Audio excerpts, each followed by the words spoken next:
നമസ്കാരം. റാഫ്റ്റോ ക്രിക്കറ്റിലേക്ക് അവർക്കും സ്വാഗതം. ICC T20 വേൾഡ് കപ്പിലെ സൂപ്പർ 8 ആദ്യ മത്സരം മഴയിൽ ഒലിച്ചു പോയിരിക്കുന്നു. ടോസൊക്കെ കഴിഞ്ഞതാണ്. പാകിസ്ഥാന് ടോസിൽ ലഭിച്ചതാണ്. അവർ ബാറ്റ് ചെയ്യാനും തീരുമാനിച്ചിരുന്നു. അവരുടെ ടീമിൽ ഒരു മാറ്റം ഉണ്ടായിരുന്നു. നഫായിയെ മാറ്റി അവർ ഫക്കർ സമനെ സ്കോഡിലേക്ക് കൊണ്ടുവന്നിരുന്നു. അതുപോലെ ന്യൂസിലാൻഡ് മാറ്റങ്ങൾ വരുത്തി. മിച്ചൽ സാന്റ്നർ വന്നു. അതുപോലെ തന്നെ ഈഷ് സോദിയെ കൊണ്ടുവന്നു.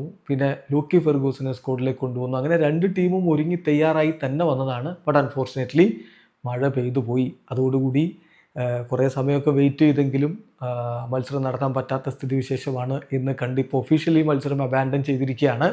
അതിൻ്റെ ഫലം ഈ രണ്ട് ടീമുകൾക്കും ഓരോ പോയിന്റ് ലഭിക്കുകയാണ്. സൂപ്പർ 8 സമവാക്യങ്ങൾ ഇതോടുകൂടി മാറി മറിയും. ഇതിൽ ആർക്കാണ് ലാഭം കിട്ടിയത്, പാകിസ്ഥാനാണോ ന്യൂസിലാൻഡിനാണോ എന്നുള്ളതൊക്കെ വരും മത്സരങ്ങൾ തെളിയിക്കും. ഏതായാലും ഇനിയിപ്പോൾ നമ്മളൊക്കെ കാത്തിരിക്കുന്നത് നാളത്തെ നമ്മുടെ ടീമിൻ്റെ പോരാട്ടത്തിനായിട്ടാണ്.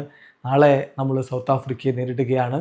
കരുത്തോടുകൂടി ടീം ഇന്ത്യ സൂപ്പർ 8 തുടക്കമിടുമെന്ന പ്രതീക്ഷയോടെ നമുക്ക് കാത്തിരിക്കാം. വീഡിയോ അവസാനിക്കുന്നു. ക്രിക്കറ്റ് ലോകത്ത് കൂടുതൽ വിശേഷങ്ങളുമായി റാഫ്റ്റോക്സ് വീണ്ടും എത്താം.